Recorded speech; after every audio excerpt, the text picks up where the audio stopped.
Hello and welcome to the Last Word on Spurs. We hope you're keeping very, very safe and well. Thank you so much for joining us. I think many of us that are watching this live still can't get over just what we've witnessed. Spurs losing at home to Southampton by 3-2 in the Premier League. I know many people think this is therapy. I think you may have to give us therapy the way this show might go. If you're listening to the show for the first time, we're on iTunes, we're on Spotify, we're on Audio Boom. We're across a range of different audio platforms. We're, of course, on Twitter at Last Word on Spurs. We're on Facebook and Instagram too. And unfortunately, we're also live on YouTube, bringing you instant reaction to Spurs being beaten for the first time at home in the Premier League under Antonio Conte. I've got three great returning guests joining me on the Last Word on Spurs. First up, we've got him fresh back from the Tottenham Hotspur Stadium. Minutes ago, he's walked through the door. Frankie Major's back on. Frank, this is always gutting to do a game show after a defeat. This is no different. Can you sum up the words a moment, Frank? How are you feeling? Well, look at me. For all those watching, I'm still soaked. I just spent my evening getting soaked and watching that, and just, I don't know what to say. I was saying to the lads that I sit with, we've been going together for years, that this is the most optimistic that I've felt about coming to a home game in a very long time, and I was very positive. And it's some supporting this club up because, again, off the back of the performance against Brighton, who are a good side. Lost 4 league games all season. I really rate Brighton. I think they play some great football. Coming into that, the first 45 minutes was just, it was pathetic, really. I don't really know what to say. it wasn't good enough. And it's 3 points dropped, massive points. Manchester United dropping points last night. Wolves play Arsenal tomorrow at Molineux. 2 teams who are sort of in and around us. Arsenal now stay above us. And it's just typical Spurs. I mean, once we get ahead of ourselves or we get confident and the shouts of top 4 and we've got these games in hand and so on, we get hit where it hurts with a defeat like that. And it's a hard one to take, Rick. Very, very tough one to take tonight. Not just because of the result, but because of the shocking first 45 minutes that was served up. Yeah. It was really poor. Yeah. Yeah, and I say we really appreciate you coming on, Frankie, on the back of what's been a difficult trip to that stadium and then straight back on here. So really appreciate it. Joining Frankie tonight, also delighted to have him back on the show. I don't know what he can give us in terms of analogies on the back of that. We've got the brilliant Richard Cracknell. Rich, what have we just witnessed? Wow. What Frank said, Rick, it was just that optimism, that hope, that thinking that things were beginning to change.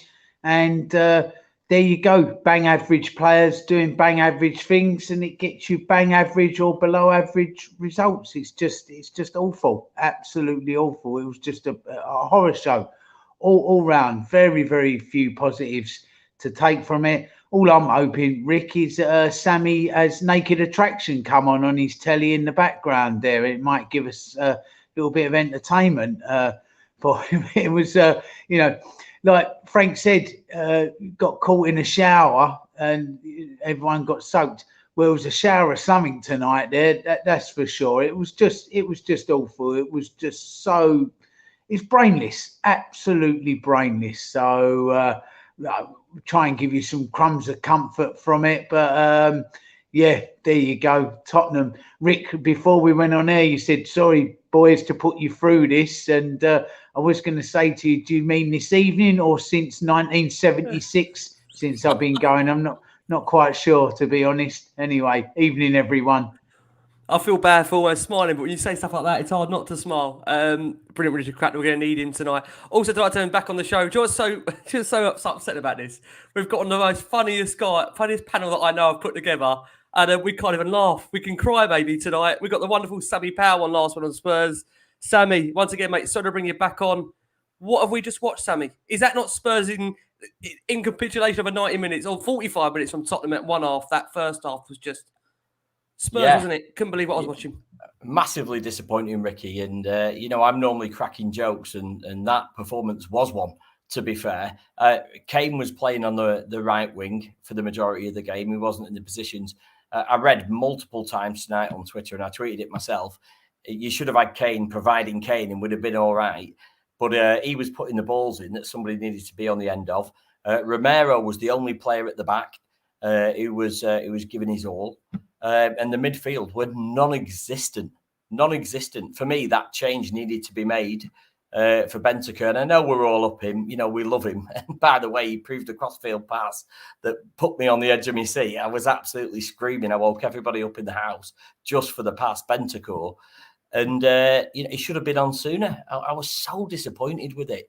You know, the pressure as well was ridiculous. It was just not enough at all. Kane, Son, Moura, they give it. To be fair, Moura was off form, although he provided tonight on a little level. But just Kane, Son, Moura, the only players there. Romero, he'd have gone down, give him extra 90 minutes, he'd have got 2 red cards. He'd have given his all for it. Apart from that, nobody else. And don't get me started on Ben Davies. It's up to you whether you want a conversation about that tonight.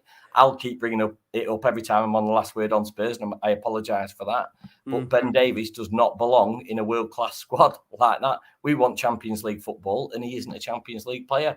You know, I am misery guts tonight. I apologise, but Jesus Christ. I said before, looking at Bentancur on the bench and not using him is like going into a brass house and asking for a hug. It does not. It's like it is irrelevant. You get absolutely nothing from it. What is the point? Get him on and make it happen, or don't do it at all. You can see where this show's going tonight, in case you wondered. Frankie, let's start with you. You're fresh back from the stadium. I mean, listen, we've got to be honest about it. Spurs deservedly beaten. And after surely probably our worst display under Antonio Conte so far, we just looked shaky, Frankie, just all night long. And we were completely exposed by 2, as we touched upon in the green room. James Ward-Prowse crosses, we've been honest with you. But, I mean, there's no excuse against a team that, let's be honest, Southampton, let's not forget, they played 120 minutes at the weekend. You know, they deserved to win. 23 shots on goal to Spurs' 8. And they responded ever so well to the setbacks where we struggled. I mean, Frank, is there anything more you said in the opening statement that you want to say based on that performance? Of course, tactically, I think, unfortunately, Conte, I did say this in the green room, that I thought he got it wrong tonight. I think in that period in the second half, when we went after him, we were higher up the pitch because we started 10 yards too deep in the first half. When we started pressing them, that's when we had our best moments from 55th minute, I'd say, around that point, the beginning of the second half up until we scored. That was our best spell of the game. We looked good. And then we score the goal, which we worked so hard to get and get back into the game. And we just dropped off again. Inviting James Ward-Prowse to cross and give him space and time is cynical. We had no control in centre midfield tonight. The defence was awful. And unfortunately, and I think I'm a bit guilty of this, because Conte's obviously come into the squad and he's rubbed his magic, or waved his magic wand rather, and he's got the best and the maximum out of certain players who are very limited. And I think we perhaps all got a bit carried away. I mean, I didn't personally think that, again, if we're looking at individuals, the likes of Sanchez, the likes of Winks, the likes of Højbjerg, and the likes of Ben Davies, their levels have gone up recently under Conte, just a little bit. But if you don't think that they're going to be part of the coal in the summer, when we do a lot more rebuilding than we were able to do in January, you're absolutely mad because they're not good enough. Davinson Sanchez tonight, I think Sammy said he gave the ball away 17 times. Him and Emerson combined. He was a disaster. Roy and Sanchez, 17 combined. This is a player that cost £42 million before the Van Dijk deal to Liverpool. So that was a huge amount of money. This is a guy against Middlesbrough a couple of seasons ago in the FA Cup match, misjudged the flight of a long ball. He does dopey things. He's not aware of space around him. Dopey Davinson sums him up. He's not good enough for Tottenham Hotspur Football Club. He's not. Ben Davies has been here a season too long, if we're being totally brutal and honest. And it's all at the back, Frankie, isn't it? It's all at the back. Well, it was all at the back. We were shaky. I mean, Ben Davies slips at the back for the first goal. He slips over. Okay, it's a wet night. He slips. It's an accident. But then Emerson Royale lets the ball run past his chest. He doesn't know that someone's Emerson Royale looked like he had a bet on Southampton to win. No, he did. That guy's fucking account. Jesus Christ. And I've been vocal with Lee McQueen, another regular of the show and part of the team, in trying to defend Emerson Royale. And I can't defend him anymore. Because, he looked all at sea. He was terrible. I mean, he lost for the 2 headers. They were his man. He was miles off them. He was 2 yards off. Wasn't tight. Højbjerg is not good enough for a team challenging for the Champions League. I think we've discussed it on the show before. He came into the team at a time where we were well below our standards of the previous 3 to 4 years and done a job for us when everything else was falling apart. And he obviously gives his all. He is a bit of a character and a leader. You can see that on the pitch. But he cannot play around the press. When he's under pressure, he doesn't see the picture. He doesn't get his head up and see what's going on around him. Him and Winks in midfield tonight were non-existent. I mean, I was watching them. As soon as they both were pressed, they didn't know what to do. They couldn't play round the press. They couldn't dribble round the press. They didn't press themselves enough. There was a moment in the first half where Davison, Winks and Hugo were having a massive argument, and it was due to Winks didn't get out and press his man enough. They played through him, and then Sanchez doesn't get out and press enough. It's just the domino effect of what was happening throughout the spine of the team tonight was horrendous. And I agree with Sammy and echo his thoughts that Romero was brilliant again tonight. He was doing a lot on his own. Lloris kept us in the first half. I mean, credit to Southampton. They were brilliant at times. Some of the football they played was fantastic. But we were the architects of our own downfall in that first half, massively, in individual errors and mistakes. And I was so disappointed with what we saw. I'm also disappointed that Bentancur didn't come on at half-time. That was such an obvious change. And I think moving forward, if there were any doubts of who our centre midfield pairing was going to be, if we're going to play this 3-4-3, it's going to be Bentancur and Skip. It has to be. And just one last thought on tactically. I'm having a bit of a rant here, but the no, it's fine. Tonight, a lot of people agree with you saying, Frankie. Yeah. But I also felt that when we went 2-0 up, we needed to go 3-5-2. We didn't need to bring Kulusevski on. I mean, there many people are saying, "Oh, Lucas shouldn't have come on." I know he was quite decisive in key moments tonight, obviously with his parts in both goals. But I thought that it was the right decision to take him off. Prior to the assist, he'd sort of drifted out of the game, really. And I think we maybe should have put another centre mid in to shore up that midfield. And perhaps, if you look at the positions that Ward-Prowse put his crosses in from, an extra man in midfield would have put more pressure on the ball, and perhaps those crosses wouldn't have got from where they were aimed to. So it was just a bad night at the office. I feel a bit heartbroken, to be honest with you, because the fine margins were. It's a massive missed opportunity. 10 minutes to go. Manchester United draw. Wolves play at Molineux tomorrow against Arsenal. We're 10 minutes to go. We're 2-1 up, and now we're back to being banter club Spurs. The Twitter memes. It's just bottle job Spursy all over, and it's a tough one to take tonight, mate. Yeah. Well, listen, lots of love for you in the comments, Frank. Lots of love for you indeed. Rich, has come around to you because I have to say, firstly, when you do a show like this straight after a game, I'm aware that emotions are running high. I mean, listen, on Last Word on Spurs, we always are a show that we try and keep, some fair balance and try and be reasonable. But I hope many will excuse us tonight if we are frustrated and angered by what we've just seen, because it's a game that you would expect Spurs to try and see out. I've got to say, Rich, Spurs, we should be livid. 2-1 up at home, as Frank touched upon there. 11 minutes to go, and we just throw it away. And in addition to that, we were so poor defensively throughout that we did nearly get away with it. But ultimately, as Frank says, we're the architects of our own downfall, aren't we, Rich? As usual. As always, Rick, as always, it is always down to us. And we rarely get beaten, do we? Good teams come and take us apart. It's always what we do to ourselves and the opportunities. It never seems to be that often. It does happen, but clubs that come and carve something out, moments of magic. It's just like, let's sit and wait, and Spurs will eventually do something that just where they cut their own throats almost, and we'll dive in and take that opportunity. We've got so many brainless players that, as Frank said, just can't see the picture, just haven't got that that ability to see games and do the right thing. It's so frustrating to see that. I don't know. I mean, in isolation tonight, it was a shit show. It really was. It was brainless. There was too many people off of their game.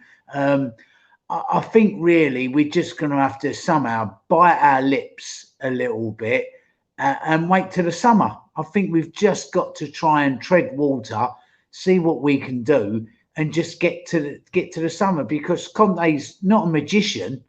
And he's not going to be able to solve this with so many poor and average players. He can't, you can't work your magic with these people. It's almost like the application is there of these players. There seems to be a good team spirit and a good effort most of the time, but it's just their it's just literally their inability as footballers. They're just not to the level. So the template's there with the way he's managing, although, again, Frank was right. I think we looked a little bit tactically off tonight. We never really changed it up when we needed to. But I think it's just try and get over the line to the summer and then go again. But this painful rebuild, this mansion that needs furniture, God, it's not all getting delivered in one delivery, you know. And we're just going to have to say, well, stick with Conte. He generally 99% of the time he looks like he knows what he's doing, and then we're just going to have to wheedle out this basically crap in the summer and just see where we go from there. But again, the summer, there's 5-6 players that really need to go. I mean, you know, they're finished, they're done. And again, that's huge. Even in a summer window, 5 or 6 players being replaced is huge. So, you know, summer's another progression, but again, that won't be the finish of it. And I think we're just going to have to take some nights like this on the chin, to be honest, Rick. Yeah, I totally agree.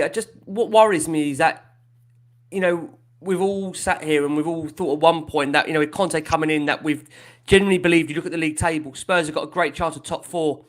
It's a real missed opportunity tonight to close that gap. You know, we're still now level on points with Arsenal. And when you look at the fact that...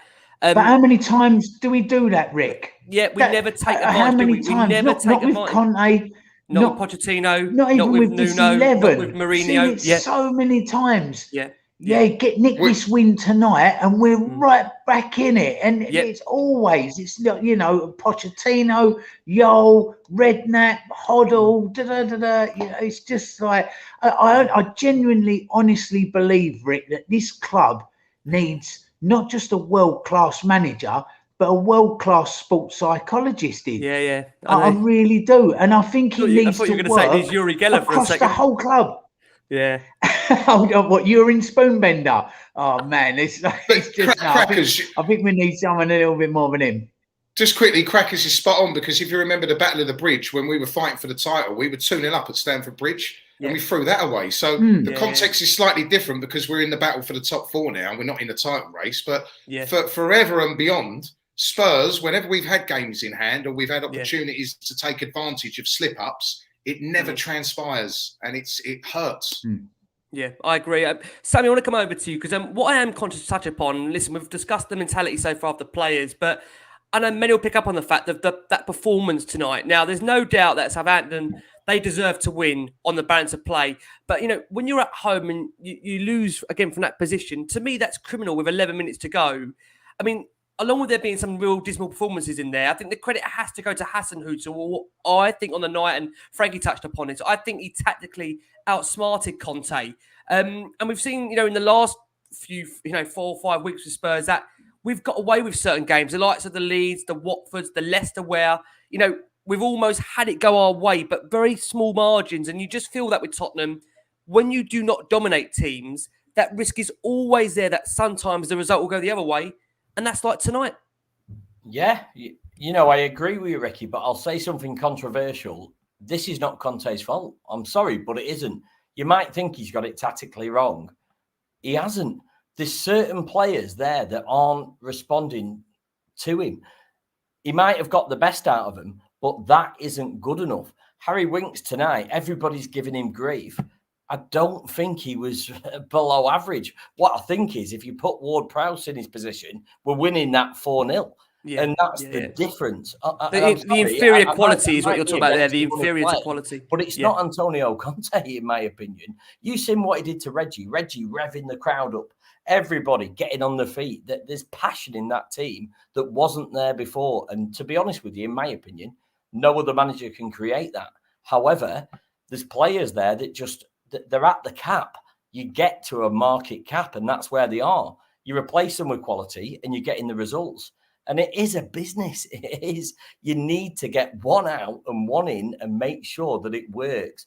I always, I might be criticised as using Man City as an example sometimes, but they are probably the best example because they get the quality in and then they look at what they need. If that player isn't there, who's going to replace them? You look at their bench and go, well, I'll swap in for him. I'll swap in for him. You look at ours and you go, who's he going to play? It's a conundrum every time. We haven't got the quality that Conte needs to make it work. It's a krypton factor for him at the moment. And the bottom line is Harry Winks, I'm sorry for all the people giving him grief. He has had a bad game. He's been brilliant for us. He's responded so well to Antonio Conte. I'm sorry, but he's a young player. He's Tottenham through and through. He's responded really well to Antonio Conte. But I'm really sorry, he isn't Champions League status. He isn't that. So when we bring that in, it will start to happen. And that's the bottom line. You know, some of these players, they get so much grief. You've seen what I'm like on Ben Davies. I'll probably mention it every time. Yeah, but I think Benny, I think Sammy, you recognise that with Ben Davies. I think we're all recognising here the likes of Ben Davies to Harry Winks. They're just stopgaps at the moment. You can't get it all done over one window.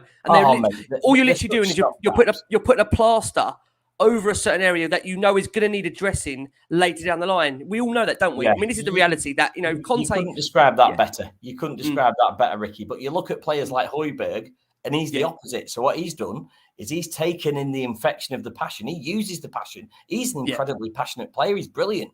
But the skill is not there. So it's not going to work. It doesn't matter. You could put little wheels on a big car and it doesn't go as fast as the others. It doesn't matter who's driving it. And the bottom line is he needs the better wheels on the car. You know, it's really tough looking at that squad. Winks is getting so much grief. He's been unbelievable for us. And he has played some great football since Antonio Conte's come in. But he's capped him. He's put him at his market cap. Antonio Conte will get the best out of every single player at Tottenham Hotspur. Make no mistake. And to be honest with you, I will say the best thing Antonio Conte has done is Harry Kane. He has revitalised Harry Kane. He's absolutely back because of him. Totally agree. No, I do. We've got some comments on the screen here. Matthew Morgan says, I see a lot of criticism for Emerson and Winks, which is right. Have a wise Son escaping criticism when he has been awful this season. We will come on to Son a little bit during the show. Again, we've got Nino saying here, can we attract good players if we're going to get top four in the summer? We'll take way longer to do that. I mean, again, boys, listen, it's a missed opportunity tonight, top four. You know, we're still somehow in a certain race for that. We'll come on later in the show to believe in if we can still do that into finishing that top four. But I just do want to bring it back to the starting lineup. Coming around to you, Frankie. I mean, we named an unchanged team. We know on Tuesday that Antonio Conte confirmed Eric Dyer, Oliver Skip were still out with their respective thigh and groin injuries, as well as Japhet Tanganga, who had a knee problem. So we saw, again, that same lineup of Lloris, Sanchez, Romero, Davies, Emerson, Winks, Højbjerg, Reguilon, Lucas, Kane, Son, with that bench of Galini, Roden, Doherty, Sessegnon, White, our two deadline day signings of Bentancur, Kulusevski, along with Bergwijn and Scarlett. Was you surprised, Frankie, no changes at all from the weekend? I expected to see Bentancur in the lineup because he's got the most quality out of all four midfielders. And I mean, with Winks, and Sammy's right to an extent, he's getting the maximum out of him at the moment. I don't think he's been incredible. I think he's been okay. And the unfortunate thing about that balance in midfield, you've got Winks, who doesn't offer any protection, but he's okay on the ball. So what tends to happen is so easy to play around Winks. You saw it tonight. He can't press. He can't really get around the pitch. I know he had that serious injury, which Pochettino said was going to debilitate his career, which it unfortunately has because he can't get around the pitch. Bless him, he is trying. He's putting in maximum effort. And then you've got Højbjerg, who's the opposite, who is mobile, who can get around the pitch, who can put tackles in, but his quality on the ball when it's happening quickly around him isn't there. So that balance of centre midfield, although it worked against Brighton at home, in the second half, not particularly, but in the first half, it's not a great balance. And I did expect to see, we've got this new signing. He's got lots of quality on the football. I know with a lot of new signings, managers tend to try and get him up to speed. But look at Coutinho. He's gone straight in at Aston Villa. He's 2 assists and a goal tonight, a goal the game before last. And that is a signing we should have been all over, if we're being totally honest. I don't know if it was a wage or finance thing, but we lack creativity. Coutinho was there. He was, Barcelona looking to get rid of him. It was an obvious one for me. But going back to the lineup, Rick, I think that we miss Dyer. in that three. Dyer wins every header. He's far more composed on the ball than Davinson Sanchez. I like him in the middle. He's got that presence.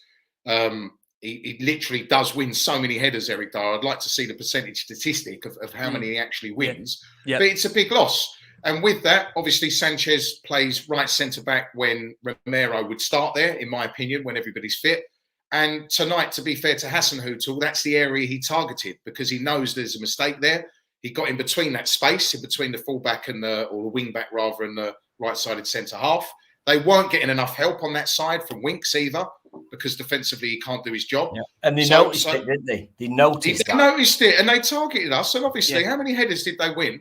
And the crosses into the box without Dyer. So this is where I go back to, I agree with what Sammy said. Conte is getting the most out of these players. But tactically, Hasenhüttl tonight exploited all of our weaknesses. And he'd done it so well when he had the players there to do it. And the issue we've got now, going back to whatever starting lineup plays, we have to have everybody fit to stand a chance of top four because, as you saw tonight, Skippy's not there, Dyer's not there. Against quality sides who can pass the football quickly, we missed those players. So sorry to interrupt here, Ricky. Everybody fit is still not getting top four in that squad. They're not. Everybody fit, fully fit, given their all, is not getting top four in that Do you know squad. There's an argument for that, Sammy? Because outside of the top three, the quality is so poor. You look at Arsenal and their recent results. They drew at home to Burnley. Manchester United last night in the second half could have lost to Burnley. It's probably says more about the lack of quality outside that top three, Sammy, than it does about our qualities. Fair shout. There's an opportunity there. There is certainly. I mean, if you can go on a run, there's definitely opportunity there. Well, I promise, Sammy, we're going to cover that off. Before I do, on the screen here, Bram says, should Bentancur and Skip in the midfield be our partnership moving forward? Both defensively stout, can put in tackles and play the ball forward. I think we probably all agree that that would probably be our preferred midfield partnership if both are fit. Rich, we've just had some comments coming in from Antonio Conte. I just want to read you straight after the game here. He says, for sure, we have to be disappointed because after our first half, we struggled a lot. They were good, but I think we made many, many mistakes, especially with the ball.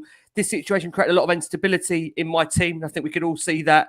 He then went on to say that at half-time, I said to the players, you make a mistake, but you have to play again. If you don't want to run and press, you can't help yourself. I asked them to be brave, and I think they were in the second half, but then we conceded 2 goals we could have avoided. It almost feels like there's an admittance there from Conte that, you know, just whatever he puts out, there is still that mental weakness, isn't there? Like you've always touched upon, Rich, in this squad. And, you know, you just wonder over the course of now the half a season left to go, whether, like Sammy says, Sammy does not believe there's enough to finish in the top 4, whether we can go on a run now and be consistent and find a way, because being realistic, as well as Southampton are at the moment going on a good run of form, and Wolves as well, who are playing this weekend, these are teams, Rich, that we have to be beating, don't we? We have to be beating if we want to finish that top 4. Yeah, absolutely, all day long, Rick. It's like, you know, that top 3 done, absolutely done, and then from now it's who can be the least crap, isn't it? Who is the least crap will finish 4th, and it's that's terrible, you know it? that's terrible. That's it is. It's a damning indictment, and you know, like points just been made. Man United look shocking.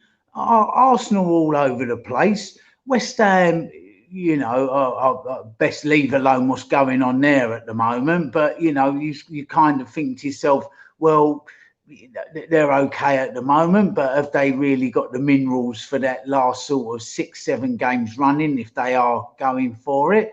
And ourselves, like, you know, but you see Southampton tonight coming up on the rails, and you think to yourself, because fair play to them, they've done a number on us, and they actually played really well. As they were as good as we were poor. So I mean, a team like that could well come up on the rails. They're a well drilled together team, you know, that plays as a unit. That's we just look dysfunctional. We don't look a settled unit. You know, the back 4's just chopping and changing. We don't. Defence doesn't play into midfield with a midfield playing into forward line, and then when we are defending, there's a midfield that's not screening the defence. That whole sort of back 3, 4, 5, and the middle is just off, isn't it? It's just not connecting. They just need to get together as a unit. So I mean, God bless Conte. At least he sees what we see, and he doesn't sugarcoat it or fanny it. He says it. I mean, for a man whose first language isn't English, he gets his message across without actually saying it. Do you know what I mean? But you think to yourself, well, at least you've seen what I've seen tonight. That doesn't work. They're doing this, but they're just making mistakes. And I don't think there's an answer to it, Rick. I just do not think there's an answer to this until such times as we get better players. Because, like as Sammy said, they've reached their cap. This is as good as some of them are. The effort is good. It's first class. Players like Winks, who's come in, and God bless Harry Winks, who's had a bit of a stinker tonight. But like I said on a previous show, you take that all day long over an Ndembele that just couldn't be bothered at all. So you sort of say, okay, look, I don't want to get on your back because you're putting it in. Anybody that gives you top effort, you can't really have a dig at them. But if that effort just isn't good enough, it's as simple as that. So now, can we be? There should be a trophy for fourth place, shouldn't there? The least crap, like some little, like a little polished turd or something, like a little gold turd on a plinth. It's like it just no, and us we'd still somehow bottle. No, us we'd still bottle it somehow. Though we'd still bottle that somehow. Yeah, there's a cup involved, and yeah, we'd still end up like coming second, wouldn't we? Second crappiest, like it is. It really is. The Premier League's great to watch, but the quality outside of maybe three of those teams is bang average. But it makes for entertaining games. But it's hard because it is there for grabs. But there's much work to be done. Everybody has to step up to Conte's level. The whole club. I keep saying this. That's what we need to step up to. And this Bentancur coming in. He said, "I like the pain of training, and I like that. Really the intensity of it." You've got to have 15, 16 players that think like that. That's what you've got to have to go and do something. Well, I think Kulusevski is the best one. He says, "I like suffering." When he's come to the right club to suffer, isn't he? Poor old Dejan Kulusevski. Let's come. Yes, it was. It wasn't Bentancur. Yeah. Well, they're both going to have some element of suffering, unfortunately, joining us. I just don't know it yet, but they'll find it out very, very quickly. Let's go to Sammy first when we go for our first break of the show. Sammy, Conte said, just in terms of the commitment, he said he saw maximum commitment from the players. He's emphasising that he doesn't think the teams are strong enough emotionally. Too many up and down games like the Leicester one, and again, obviously, this game this evening. I think what is interesting, where he goes on to say, he repeated the point that I said this season we are going to struggle to get 3 points. I said this before, and I repeat, we are improving in many aspects. We are too emotional. In this aspect, we have to grow. And I think, this is why I think he loves someone like Romero, who is very much straight, brutal. He's that kind of player. I just wonder, Sammy, whether we've got enough players like that in that squad. I mean, you touched upon you don't think Spurs can finish in the top 4. We will come on to that a bit later on, but, is your worry that, Sammy, there's just not enough Conte-type characters in that dressing room to get through these games? What a question, Ricky, because it's hit and miss this. There are players that are responding to the emotion. Like I say, like Højbjerg, who is very, very passionate. He's uplifted himself since Conte's arrived. However, he's not good enough. And there's players like Harry Kane that are completely revitalised. I look at Harry Kane and think he wants to stay at Tottenham Hotspur because of Antonio Conte. I look at Reggie tonight and thought he wants to play for that position. He's giving everything. He was getting the crowd up on the feet. He was giving everything. So he's been infected by the Conte passion. But it doesn't matter how much passion you've got. If you haven't got the skill, it ain't going to work. Davinson Sanchez, he is not good enough. Royale, he is not good enough. Ben Davies, he's not good enough. Højbjerg, he's not good enough. Yeah. And I'm really sorry if I sound negative. And you think I'm just saying this on the back of a loss, Ricky. I've said this every time. No, you've said this consistently, Sammy. Every time you've had me on the show. Yeah. Right? We need the players. You've bought Bentancur in. Look at him. Look at him go. The crowd want him. They're on the feet. He's playing absolutely unbelievable balls. Yeah.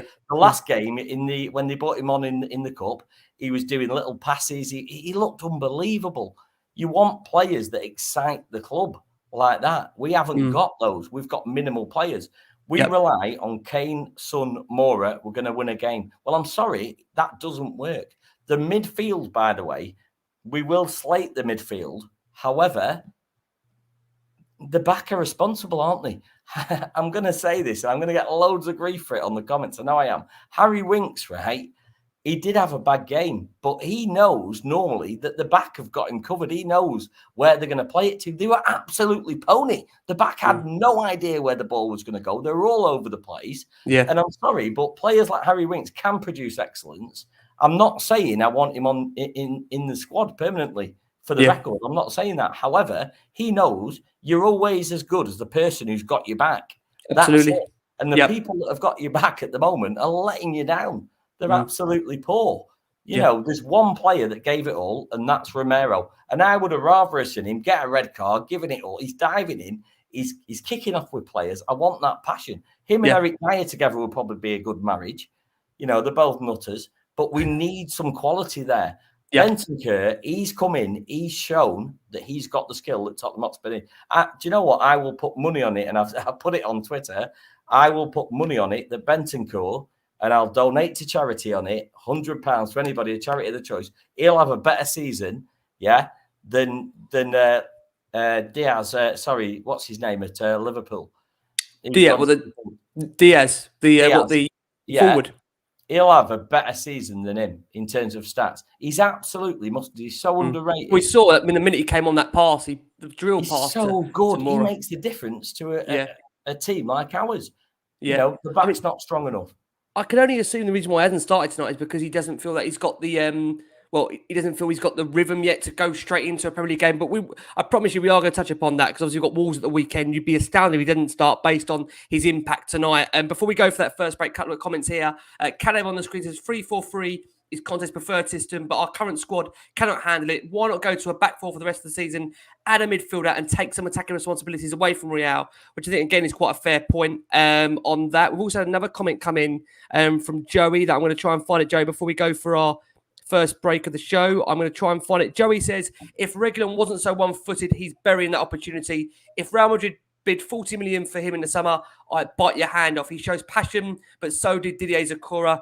Bang average. Big words there from Joey on Sergio Reguilon. But we are going to go for our first break of the show for our listeners and audio. For our watching audience on YouTube, there's nearly 700 plus of you watching us live. Thank you so much, as always, for your support. Conscious of time, we're going to rattle through the story of the game and then, of course, look ahead to Wolves to come at the weekend. Another big game for Tottenham in this battle, which Sammy denies and rules out of Tottenham being in for the top four. We shall see. Start of the game, and we've got to say, Southampton, coming over to you, Frankie, they pressed Spurs very, very high in those opening few minutes. Pressed us so high up, and you could already see what they were trying to do. The early stages also see Romero had a goal ruled out, but Spurs did, in fact, take the lead after 15 minutes. It came courtesy of a move that was kept alive, a clear reverse ball from Lucas Moura to find Højbjerg, turned to his own net by Bednarik. But I think, Frankie, you'd be honest and said as well that, we were very lucky at that point to be 1-up, wasn't we, Frank, based on how we started that game? Yeah, they came out of the blocks flying, came out the traps absolutely on fire, really, compared to us. We were half asleep. And unfortunately, this has been a bit of a pattern that's emerged over not just Conte's period of time, but for a while now. We're notorious for not starting games quickly. And Brighton on Saturday night, it was quite refreshing because I thought we started that game brilliantly. It was probably the best start to a game we've had in a very long time, and it has to change. And unfortunately, again, this is what I'm talking about. Hasenhüttl, all his tactics and how he was quite clever tonight. He knew who to press and when to press them. Højbjerg's one, again, if you press him and put him under pressure, he makes a lot of stray passes, which he did in the first half. And there are players, unfortunately, as we've been speaking about, that if you get at them, they will make mistakes. And that's what they did. They were relentless in their pressure and their pressing. I thought we started, again, 10 yards too deep. I'm not sure if that was a tactical thing.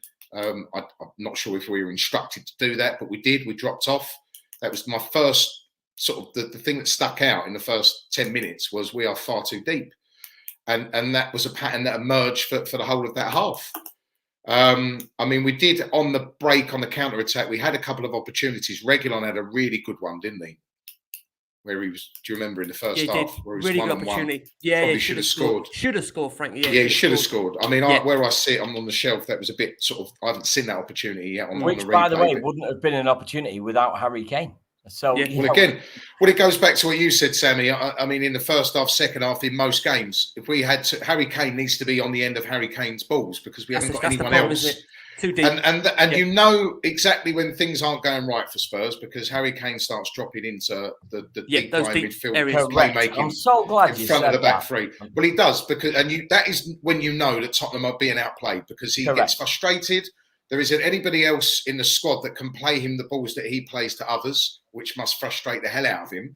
However, I think we saw straight away Bentancur when he came on in the second half, that ball that he played out to Lucas and the touch. He's obviously got, we've seen anyway at Juventus, he's got the ability to do that. So hopefully, exactly, he's a class act. Hopefully we can get him on the ball in future games. As I said, he has to start every game for me. And Rick, I would go as far to say that is the worst first half of football that I've seen since the Nuno days. That was up there with the Arsenal away first half, in my opinion. The only difference was Arsenal were clinical and Southampton were. If it wasn't for Lloris, it could have been 4-1, 3-1. Well, that last 5-6 minutes of that half, Frank, it was like a battering ram, wasn't it? You know, I don't know how that ball. It was relentless. How it stayed out, and that was it was so poor, and it feels. So that it felt like we were back in the Nuno days, which were a really low ebb for me. And all of us, I couldn't believe it because again, I went to the stadium full of optimism. I watched that first half, and I had all of my life sucked out of me, unfortunately, and all of the optimism just drained away. And you can look back on the fact that we were 2-1 up. There were 10 minutes to go. Our game management should have been miles better, much better. But at the end of the day, the bottom line is Southampton deserved to win that football match tonight. They were much better than us. Undeniable. Crackers, coming over to you. I mean, the equaliser, where do you start with this? You know, Ben Davies, bless him, he slips, fails to clear his lines, and Southampton make no mistake in converting. But I mean, the general consensus of that goal as well, we saw, Sanchez heads away, but Emerson allows it. As I think Sammy or Frankie picked up on at the time when we opened the show, that he allowed it to run across his body.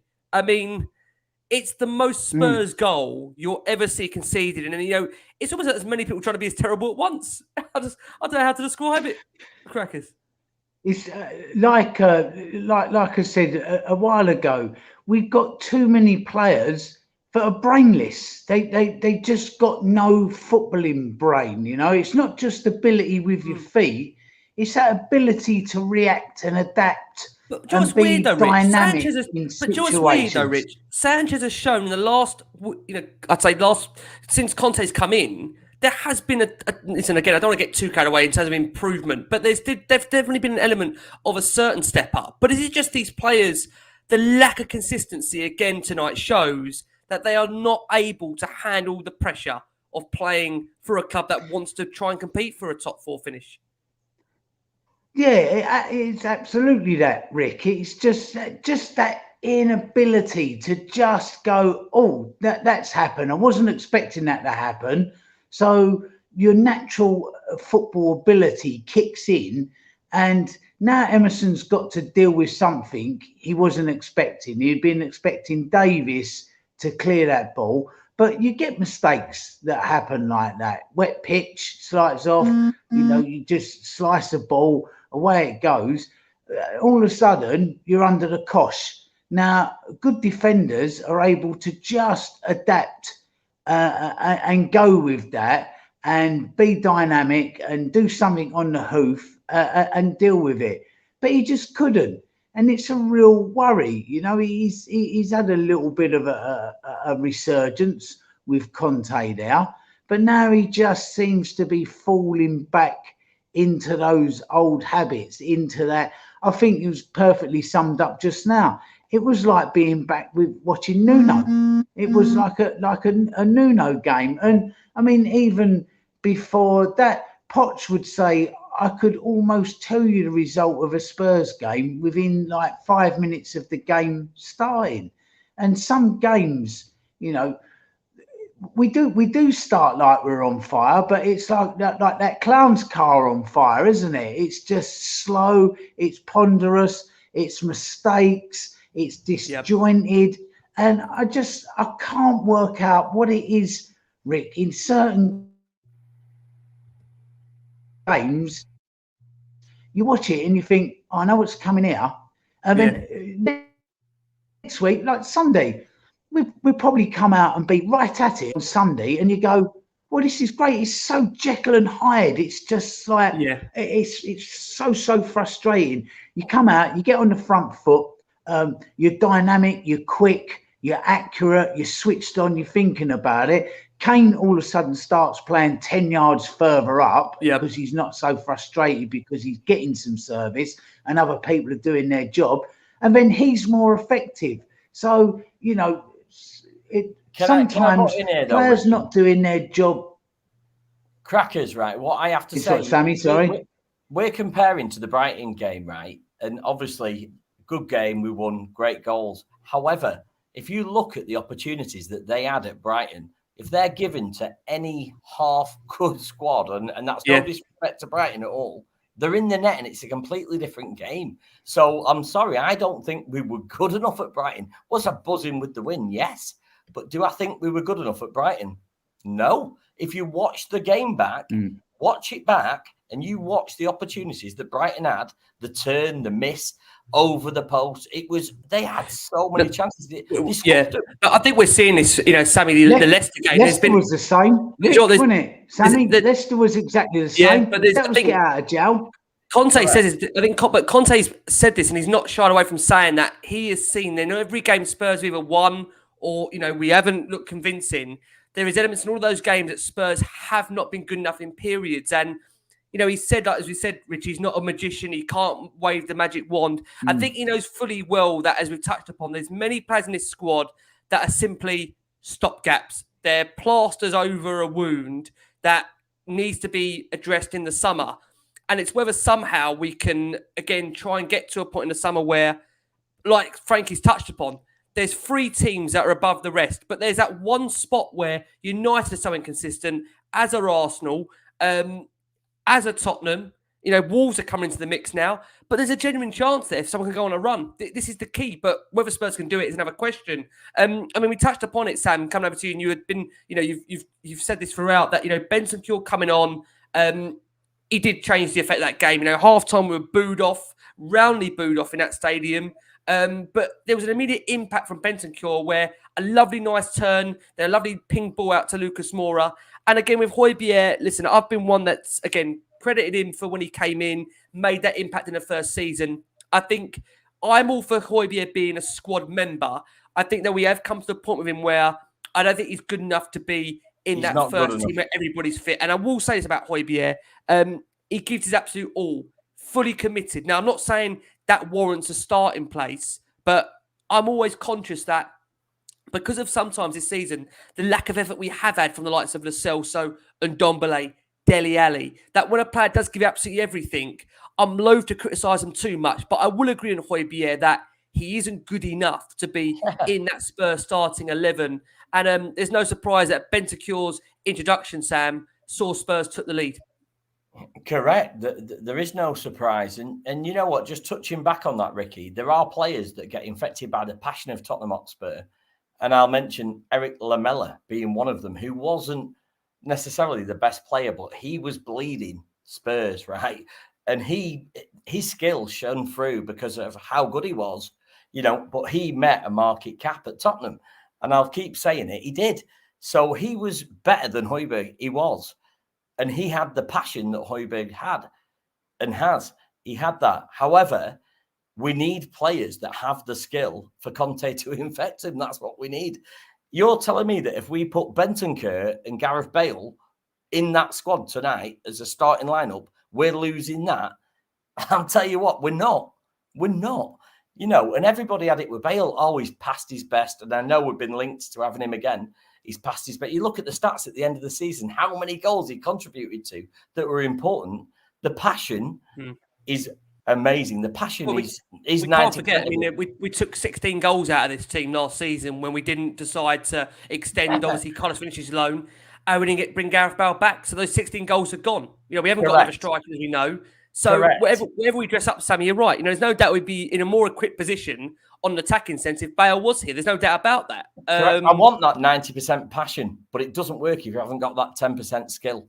And that's that. Yeah. So, you know, that's the difference between it. You know, you can give everything. I could go out there. I love Spurs. I'd die for Tottenham Hotspur. I love Tottenham Hotspur. Yeah. But if I go out on that field, I'm getting mowed down and completing 0.01 passes.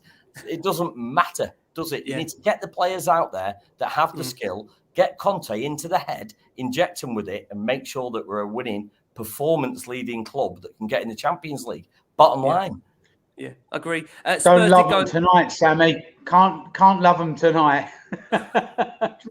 Much as say you love them, not tonight. Not tonight, Josephine. You'll be back at the weekend, Rich. I mean, but Spurs did go and take the lead. Frankie, come over to you. Sanchez to Winks to Kane to Lucas. It was a lovely move. It started with Emerson flattening Brozier in the process, and Saints were fuming. We saw Conte give it the shush to the Southampton bench, which at one point did kick off.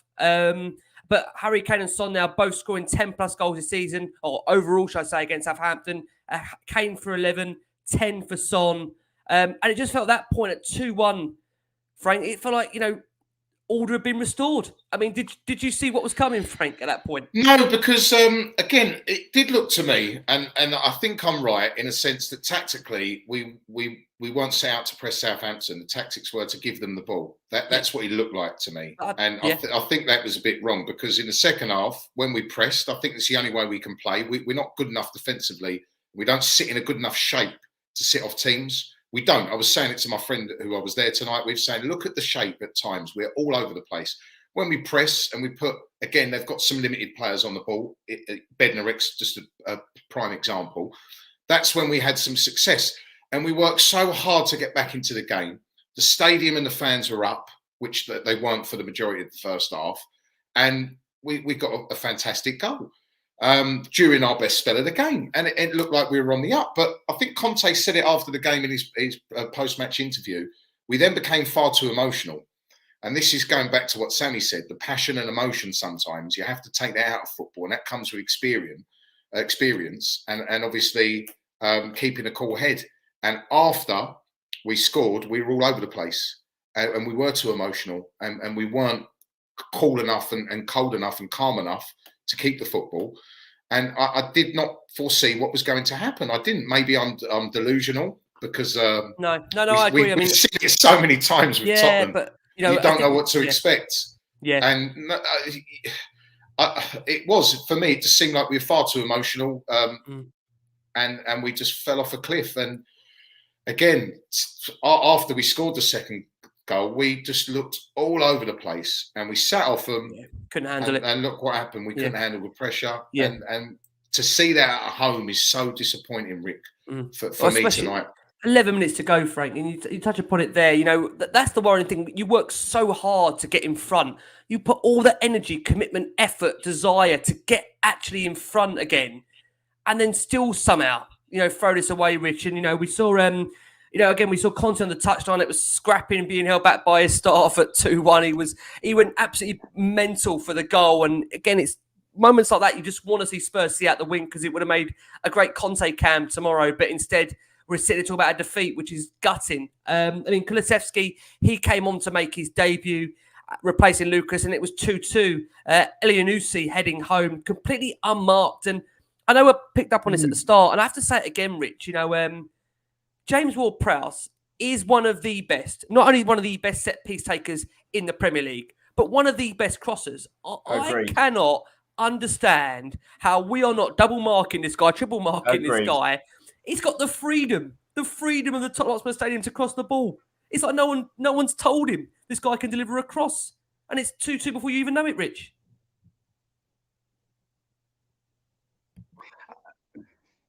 Yeah, there you go. Again, brainless, isn't it? I mean, how much must it have been drilled into them players That's what I mean, in during the training this week? And when they sat and watched videos, and he can do this. This is what he can do. This, I mean, he massively improves us, Ward-Prowse, absolutely massively. Takes us up But a yet level. you kind of feel Up a level. sometimes, up some levels.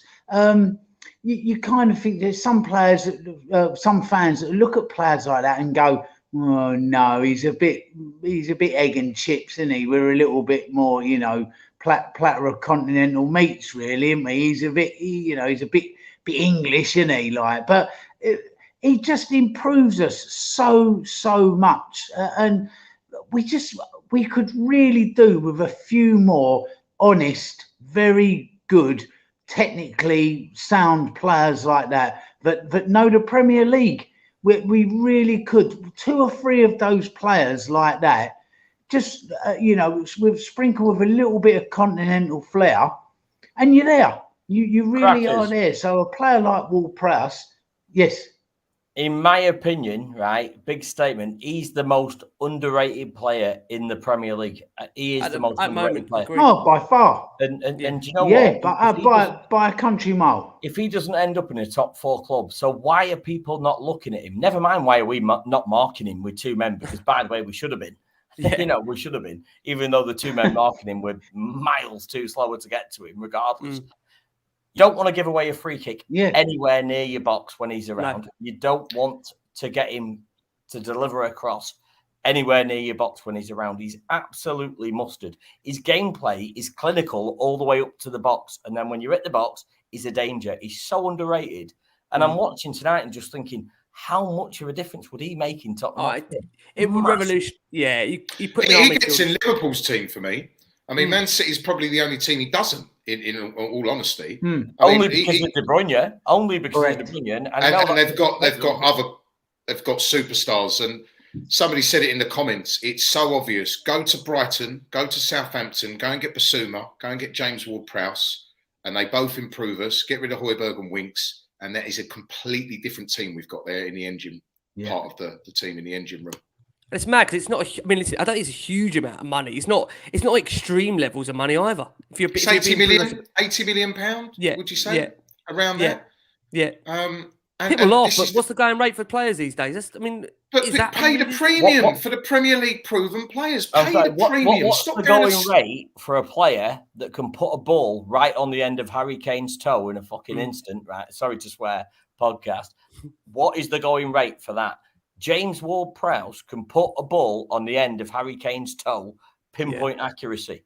I agree. I mean, again, and again, we saw it for the for the final goal. I mean, we'll go to you, Sammy. It was Che Adams who completely unmarked to head in. I mean, Sanchez is drawn in. Emerson is nowhere near him, and he gets to the far post of yet another James Ward-Prowse cross and turns the game on its head.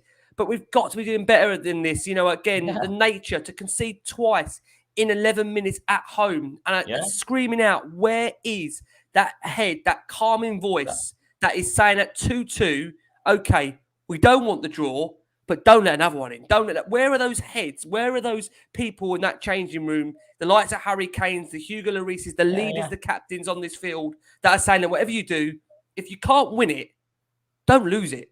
Don't lose it, surely. Yeah, that goal for me, and everybody might disagree, is on Emerson Royal, to be honest with you, in his position. However, James Ward-Prowse should have been marked. How many times do I have to say it? You should have been mowing him down. He is your marksman for the game. You start that game and say, take that player out or mark him, both of you, and stop him. And there were only 3 players doing that. Yeah? There was Romero, Harry Kane and Son putting the pressure on. They were the only 3 players putting the pressure on tonight. The rest of them weren't doing it. Emerson Royal was responsible for that goal because of the cross. But do you know what? and I know it's the last word on Spurs, not the last words on Southampton, but it was a perfect pass. And it was mustard. They deserved to win the game. But that's what they're going to do when you let them have the chance. Yeah. I mean, again, we saw at the end, Steven Bergwijn, of course, having the ball in the net for Spurs. VAR checked it. It was offside. And I think, to be fair, listen, we like to be honest on this show. I think it would have probably been an injustice to Southampton had Spurs have got a point of that game, because you look at the total 90 minutes and the balance of play. I don't think anyone that could say out there that Southampton did not deserve all those 3 points, which makes it even more gutting. I mean, Lloris, to be fair to him, he made a point-blank save from Adams within 3 minutes of the game starting. To be honest with you, a sprawling save on the 21st minute. Could do nothing really with Broja's close-range finish or the other 2-point pin headers. We touched upon that defence. Sanchez, really, I mean, again tonight, made a couple of good interceptions, but he got sucked into allowing that third goal. I mean, you'd probably say, Frank, I know you've been a massive fan of him, Romero, I mean, again tonight, showing really what he's capable of. I mean, just how important is it that we get Eric Dyer back fit, so we've got those two at centre-back? Because you feel that is going to be really what's going to give us any hope at all whatsoever of getting a top 4 finish this season. We need Dyer back because he's a big personality. He's actually brave as well. He takes the ball short off Lloris because we know Lloris is limited with his kicking. He's not an Ederson or Alisson, is he? And he's got that calmness. I know, obviously, I think Crackers on one of our shows said he's got a brain fart in him at times, Dyer, unfortunately. But I would take that all day over having Sanchez in my back three. I would, because he's just not composed enough. And Dyer's also a bit more of a leader. And I tell you where we miss him massively is in the air, because that back four tonight, we're not winning headers. Yeah, Davis isn't the biggest, and Romero isn't the biggest, and Sanchez in the air. As I said, I've seen the man misjudge the flight of a long ball unchallenged before. He's just completely missed the ball. So that physical and aerial presence we definitely miss from Dyer. And I've seen sort of various comments in here tonight and a few on Twitter to say that Romero was poor. He wasn't poor tonight, Romero. No. He was doing a lot on his own. He's what we need. He's aggressive. He's committed, and he's actually Romero, a lot. If he's the problem, what's the answer? God. Well, he was the best of a very poor back three tonight, and just his passing ability and ability under pressure more so than Davinson. When it's happening quickly around Davinson, this is his big problem. It's so easy to play around him because he's not. His lack of awareness for spaces that can be exploited is his biggest weakness. Yeah, and it's just we need Dyer back. And in a back three, he's a different player to Dyer in a back two, in my opinion. He's a good anchor. He's got he's definitely got one of the better range of passes for centre backs in this league, in my opinion. He has Eric Dyer because obviously he was a midfielder. But we still need better. We need another centre half of high quality to play on that left hand side. Yeah. If we're being totally honest, and I know it's not going to happen in the summer window. This is going to be a progressive thing. We're being totally honest. We need two top quality centre halves. We do. Because we've got too many that are not good enough. Davis, Tanganga, and Davinson Sanchez are not good enough for a team who wants to challenge for big trophies and titles. But we're not probably going to get the two centre backs this summer, which is unfortunate. But that's the brutal truth of the reality that we find ourselves in at the moment. We need two centre backs. We do. Yeah, I agree. You know what, on Romero, I know again there's been a mixture of comments. Let's be honest, there was a couple of times he was caught ball watching tonight, Romero. But overall, I have to say, if we're looking at him being a fault, then my God, we've got major surgery for this squad. We've got to keep some perspective that he was one of the best of the bad bunch, as Frankie said. I mean, Rich, coming over to you.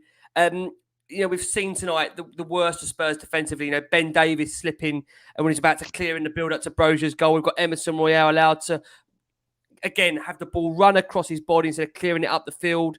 Reguilón a great chance to bring us, ahead in that game as well.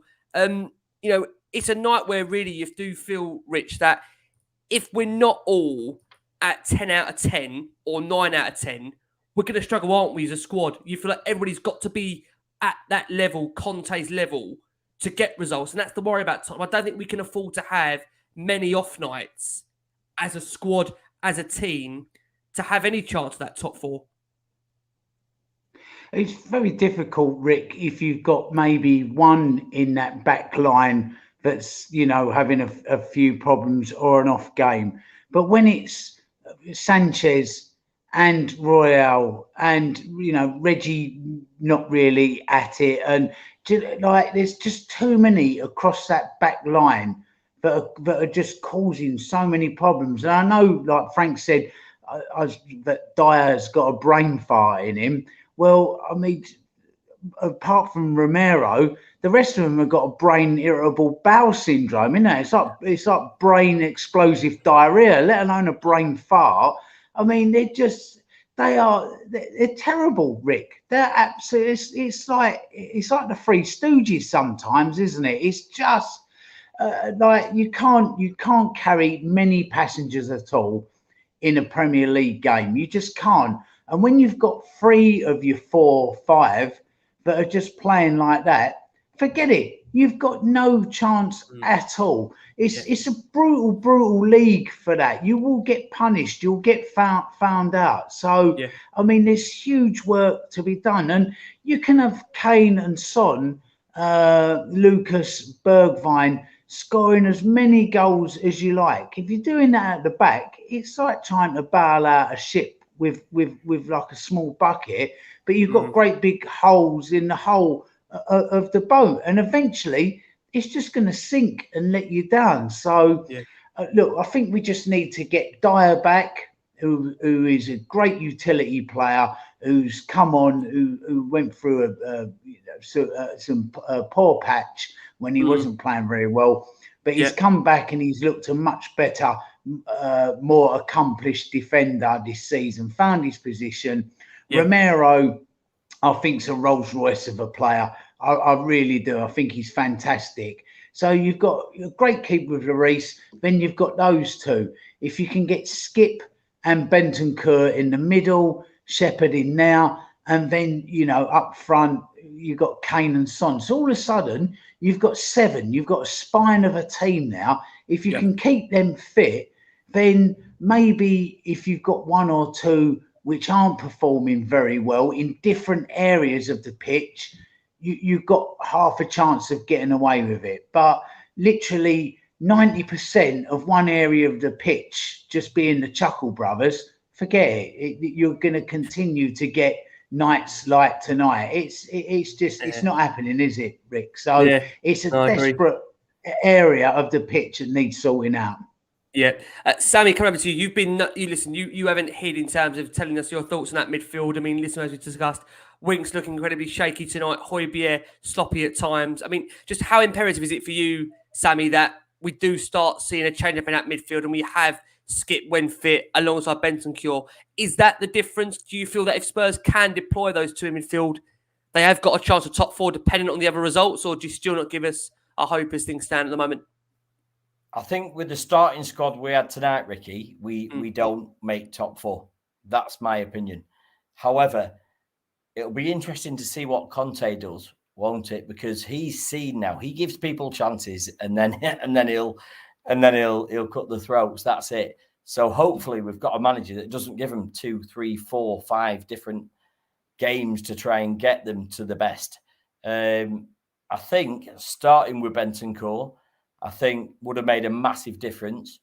But I also think I do just want to touch on this, what Crackers was saying. In fact, going back to what Frankie was saying about Hugo and Dyer, that is the difference to the midfield working. Because Hugo Lloris, you look at it, it's easy to say when you're sat in the stands, and it's much, much easier to say when you're sat in Blackpool, where I am sat on a sofa looking at the TV going, oh, yeah, I don't know if they're responding to it. They're not responding to Hugo Lloris. He's the captain, right? And it's really easy to overlook the fact that they're not connecting with Hugo Lloris. Eric Dyer does, like Frankie said, bang on the money. He's the one that knows where it's going. The next closest to that is Romero. It goes from the back. You build a squad with its foundations like you build a house from the bottom up. You don't put the roof on first. Harry Kane, Son, and Moura are the roof. The foundations start at the back. Hugo Lloris are the foundations. So you need to build it from the ground up. And you just think what he's thinking, looking at that back squad. It's not what it's got what it's take to provide to the midfield. However, what I would say is in the mid, I would have probably liked to see, and I know you're going to laugh at me when I say this, Dele Alli would have made a massive difference coming on at half time. No, right? he wouldn't. I don't think he would have. I don't think he would have No, Sammy on the base of last night. No chance. No, he was horrific last night. Last no night chance. I've seen that, but do you know what I mean? He plays with Harry Kane, Lucas Moura, and I know I say I think the Delhi of 2018, 2019, maybe, Sammy. I think that bloke is it's a shame because listen, we all were gutted when Delhi left, but I think absolutely gutted. But do you know what are we playing with now? So you telling me, right, Ricky? And I know I'm the controversial one on this show. And I'm sorry if it divides. That's why we love it. Are you telling me that Højbjerg, okay, I'm going to take Skip out of the equation because he's absolutely mustard. He gives absolutely everything. And we've not seen the best of Oliver Skip. I will give you that. So take him out of the equation. Our midfield, how strong is it? I can tell you that however weak our midfield is, putting Dele Alli on tonight wouldn't have changed the thing. I can promise you that. Ricky, do you think we sold Everton Dele Alli's brother, and we have still actually got Dele Alli somewhere? Listen, what I want to say is all of a sudden you just reappear. I want players with proven skill going out with it and providing. Listen, Sammy. He had the proven skill. Whether that's gone, bless him. I don't know. Listen, he's gone halfway there, mate. He's got the haircut back. Maybe we'll start seeing the form. So this is how desperate I am, Ricky. This is how desperate. No, I know. At the moment, I'm going back to 2017, 2018. I'm desperate as hell. Right, yeah. Because who the hell have we got? Yeah. So start with Bentancur. I'm sorry, but I'm so goddamn frustrated with Tottenham Hotspur at the moment.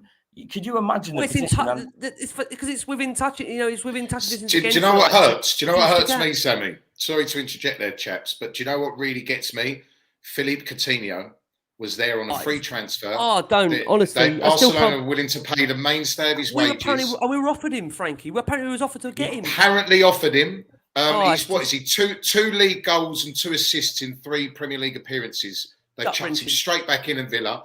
He is what we are crying out for. He is what we are crying out for. He was the number 1 subject you could have wished for. He is. It was there. I don't understand why we wouldn't have wanted him. I still can't understand. We did want him. It all happened. It fell through from a leak of information, didn't it? I believe Conte, from what we can gauge, that Conte wasn't that massively keen on him, Sam. I think. Well, let's be honest about this. If I'm trying to be honest, and I know there was that connection between Gerrard and Villa there, but I mean, if Coutinho had the opportunity to go to Spurs or Aston Villa, you're only going one place. I'm not being. Listen, you're telling me if Antonio Conte hadn't called him personally and said, "Come on," you look at the stadium, you look at the infrastructure of the club, you look at the recent history. It's a no-brainer, in my opinion. It's different, Frankie. It's like somebody ringing you and asking you to go on a different podcast, but you love Ricky Sachs. You're always going to go with our man. You might not do after tonight, right? Yeah, you're always going to go with our main man, right? Because he's gone for Steven Gerrard. He's gone for that reason. And it's an absolute steal for him. I still think, if Conte, like you said, Frank, if Conte wanted him, he would be at Tottenham. If he'd gone all out and they'd double teamed Paratici and Conte, they'd gone all out for him, made him feel important, said that you're going to be a cornerstone of the team from now to the end of the season. Build the team around him. But maybe Sammy's right. Don't underestimate that relationship between Gerrard and Philippe Coutinho, because they've got that history. Coutinho definitely would have looked up at Gerrard as this godlike figure in his career. He'd have been. Could you imagine the difference he would have made to our squad? And that's what frustrates me. I'm watching a game like tonight, and I'm looking at the balls going in. By the way, this is pre-Bentancur, because the balls he was putting in were absolutely mustard. Everybody else, it was shaky. It wasn't right. We needed a player like Coutinho to do it. Yeah. No, I agree. Let's come over to you, Rich. And I must say on that, Sammy, I hope you are right. And, it was about the relationship, because it would kill me if, like Frankie's saying, if we were going to build the team around him and he's not with us, that's the reason I'd be devastated. But, Rich, Kane had a couple of efforts tonight. He put that good late crossing for Romero, that Bergwijn put in from the offside position. Son made a couple of good runs. I mean, thoughts on Kane and Son? I know some still feel that Son isn't at his top form. Scored again tonight. Kane seemed to drop deep at times. Thoughts on those two, Rich? Yeah, Kane again doing that dropping deep frustration, and then becomes less effective. But you're never going to not want Kane in a team like Spurs and where Spurs currently are. Sonny's an odd one. He may not look as explosive as he once did. I don't know. There's a certain.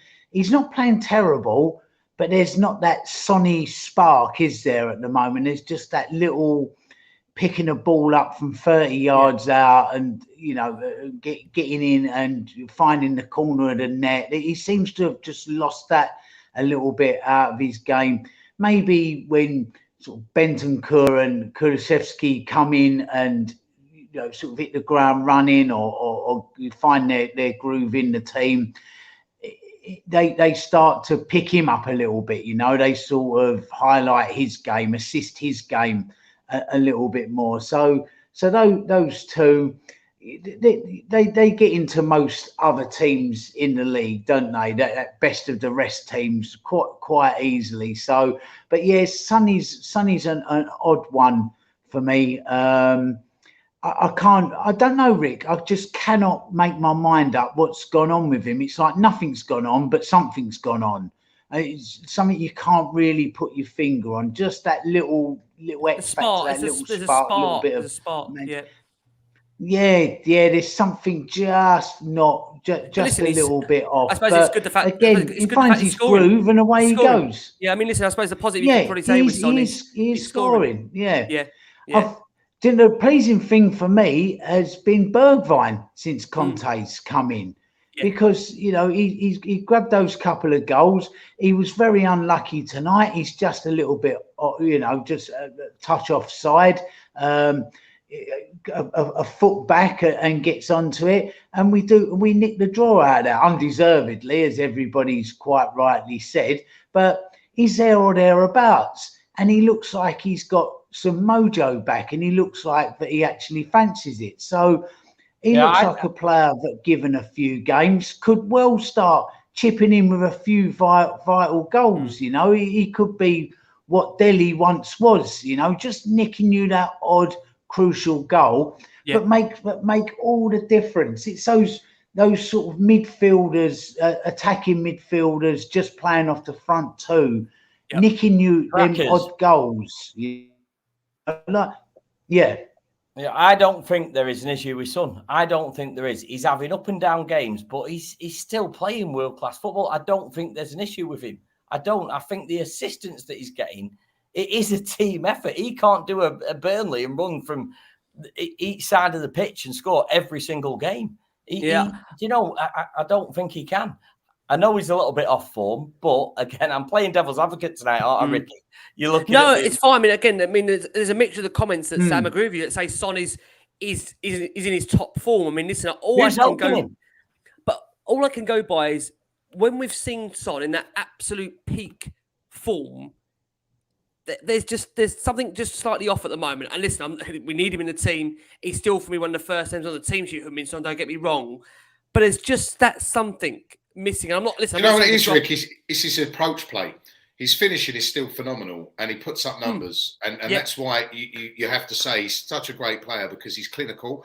But his approach play, something's changed in that. I know against Brighton he made that run, and the ball fell kindly to Kane. It wasn't like he put a breakthrough ball to him. Yeah. He's just, his approach plays off, but I think possibly there's an element of what Sammy's saying is true, because Kane and Son, you put both of them in that Man City team, or even that Liverpool team. Yeah, don't get me wrong. What's behind them? Yeah. They will absolutely thrive. Yeah. And it must be quite disheartening when you're Son or Kane, you look up and you think, if I give the ball to Emerson Royale out wide, and even to some extent Reguilon, I didn't think he'd done badly tonight. He actually put some good crosses in, but then there's no guarantee they're going to get the quality back that they give out, if that makes sense. And at Chelsea, when everyone's fit, you've got Ben Chilwell and Reece James putting crosses in. The difference is at Liverpool, you've got Robertson and Trent, and obviously at Manchester City, you've got Cancelo, you've got Kyle Walker, you've got De Bruyne. There's all this quality behind those types of players. And at Tottenham, we've got to be brutally honest here. What's behind them?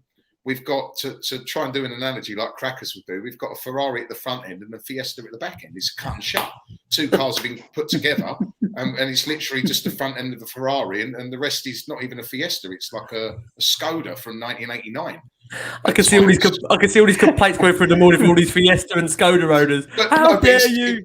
No, but come on, You're right, off the top of my head, the quality behind them is not good enough. And, if you provide both of them with constant service, they will put up phenomenal numbers. Yeah, there you go. Dale says, bang on, Frank. The deliveries in the box are Tesco meal deals quality. Well, they're not even that. They're not even that. It's all lopsided because Reguilon can put a good ball in, but Emerson, again, me and Lee McQueen stuck up for Emerson because of his age, because of the new environment he's in and all the rest of it. But he has to be the most un-Brazilian Brazilian I've ever seen play football. King Hoddle there. Harrow's up front, Liddle at the back. Nothing wrong with Liddles. Nothing, especially their trainers. Rick, do you know what it is with Sonny? Rick, do you ever make chili con carne? Any of you boys ever make a chili con carne? Not if you want to eat it. But you make a chili con carne, right? So you get your minced beef and you get your onions and your tomatoes and a little bit of paprika and chili, You make it and it's good. But then all of a sudden, get 2 or 3 squares of dark chocolate, stir it in at the end, and oh man, that meal pops. And that's what's happening with Sonny at the moment. Yeah. He's missing those 2 or 3 little squares of dark chocolate into a chili con carne just to bring out. It's a perfectly good meal without it, but when you put that chocolate in, it's Marmite for me. Marmite. 1 tablespoon of Marmite. Well, I'm talking about making chili. Bobby started it, Frank. I'm talking about making a chili con carne south of Watford. You see, where we do things like put dark chocolate in and not Marmite. So put that in. You put that little bit of extra seasoning in. Wallop. You've got a totally different meal, and that's Sonny. Well, I'm glad we've got to the bottom of Son where he's 2 chunks of dark chocolate. So we're going to let Conte now and get it in for the weekend. That'd be great. And we deliveries now, freaking dark chocolate outside Hotspur Way coming up. Mora, again, it wasn't particularly one of his best performances tonight. Again, picked out Son clearly for the second goal. Listen, I've got to say, we don't want to tear into players here because, again, we have to acknowledge the fact that, we've had a damaging defeat. We've got a massive game to come, of course, on the weekend. I just think we all feel that there's another level to go up with some of them. Do you know what, Frankie, talk to us about the double signing of the deadline day. Rodrigo Bentancur, Dejan Kulusevski. I'm seeing a lot of stick tonight for Kulusevski. I thought he battled away, in those final stages. He tried to make things happen. Bentancur brought some composure to that midfield when he came on. Are you confident that these two will excel in Spurs shirts, or is it still too early to make that verdict? I haven't seen enough of Kulusevski, to be honest with you. I know about his pedigree and his days with Parma. I've seen glimpses of him with the Swedish national team, who have actually been pretty impressive over the last few years, Sweden. They've had some excellent results. And I know a lot more about Bentancur. And I've been saying to anybody that will listen since he signed, this is still the deal that we got for him. I know he fell out of favour with Allegri at the end at Juventus, but this is a guy at 23 years old who's won so many trophies. He's got lots of Champions League experience, came through the system at Boca Juniors, notorious for producing so many unbelievable and incredible Argentinian talents. And I know he's Uruguayan, but obviously that's where they're from.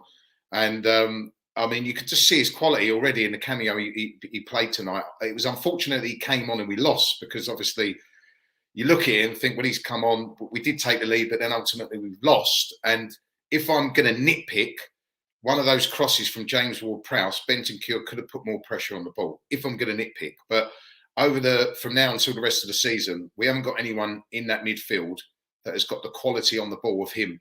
And if we put someone like Skip behind him, who's predominantly a ball winner, got bundles of energy, that could be a really good balance. But with Kulusevski, I don't know, to be honest with you. I don't know enough about him. I know that he's a lefty, he likes to cut in. He's a strong runner rather than an explosive dribbler. He's got an eye for a pass. But I think his confidence has been knocked by his last sort of days at Juventus, because he wasn't playing a lot. And I think that will have to come. We'll have to obviously give him that confidence. But the exciting, again, sorry to keep repeating myself, I am excited about, the signing rather, is Bentancur. And we need more Bentancurs in this squad. Quality players, as Sammy said, players who have got that actual quality on the football. The one thing I've noticed about both of those signings is the 6 foot plus. I think Enquiries is 6'2". So I think that was evident with Conte's comments about Bryan Hill, where he said that the Premier League is a completely different sport to the Spanish leagues, the Italian leagues, and so on and so forth. He's gone for physical presences there, both pretty, in stature, big lads. So I'm hoping they both contribute. I really hope Kulusevski shows he's got a bit, because we need him. But I just feel, again, we've got Bergwijn, we've got Lucas, we've got Sonny. Did we really need a wide player over a creator or a right wing back? Probably not.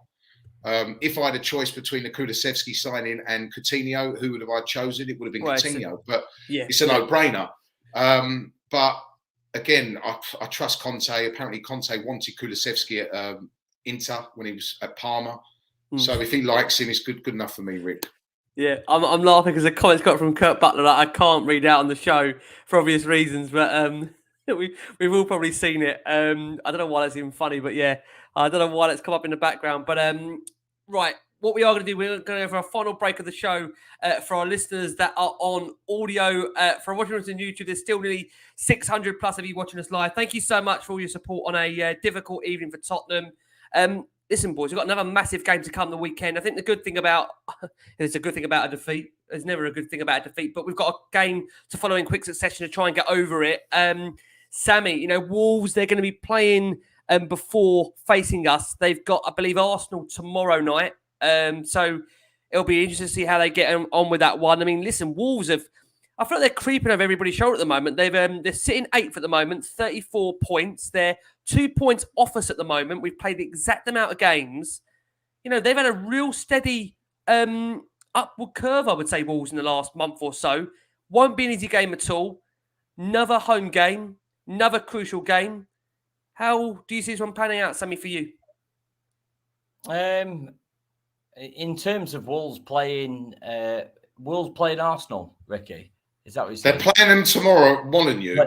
Just quickly, Sammy, if we'd won tonight and Wolves had won tomorrow, Arsenal would have gone to 8th. And I put this in our group and said, Arsenal could go 8th tomorrow. What's going to happen probably is Wolves will beat Arsenal and we're going to be 8th. So just I think Wolves will draw with Arsenal tomorrow. So that's my statement on that. However, how confident am I in Tottenham Hotspur's next game? And it's not very, because I want to see the right squad started.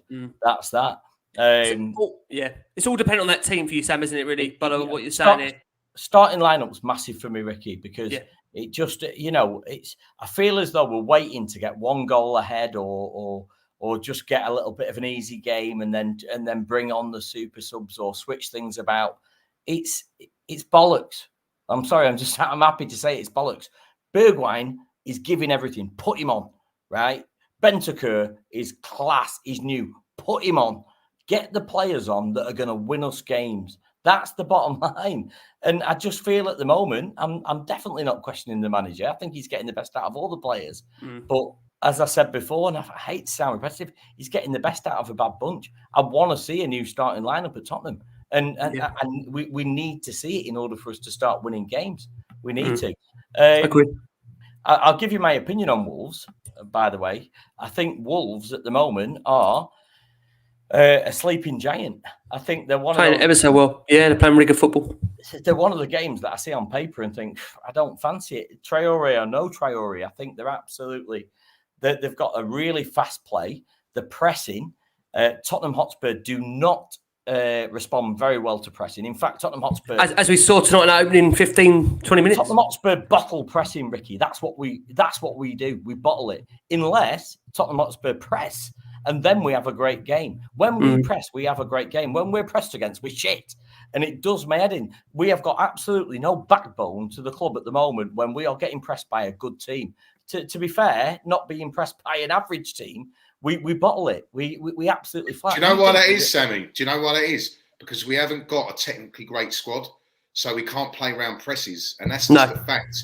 Wolves, I agree, mate. I agree. They've got so many good technical players. Yeah. I agree. I get it. Frankie, people say to me, Sammy, stop living in the past. And I'm really sorry, guys, for anybody that is listening. I will do, because I take good things from the past. You learn from your past, and your past players like Kyle Walker right? You would dream to have him at the moment because we've never recovered from selling him, have we? Really, let's be honest about it. We've never recovered from selling Walker. Nobody wants to admit it. Everybody wants to try and live in the future. You take the best from the past and you try and improve with it. Who've we improved with? Slow right wing backs, slow left backs. Ben Davies. I mean, I'm not being funny, mate. I'm angry because Tottenham Hotspur should be putting in a lot more than this. Why the hell do you build a £1 billion stadium and put players like that in it? And I'm sorry if I'm getting... The irony is, Sam, as you say this, we've seen reports tonight that apparently Spurs are eyeing up the Super Bowl. They'd like to bid for that. We understand that's come out tonight. I mean, again, probably not Spurs are considering an audacious bid to host the Super Bowl in 2026.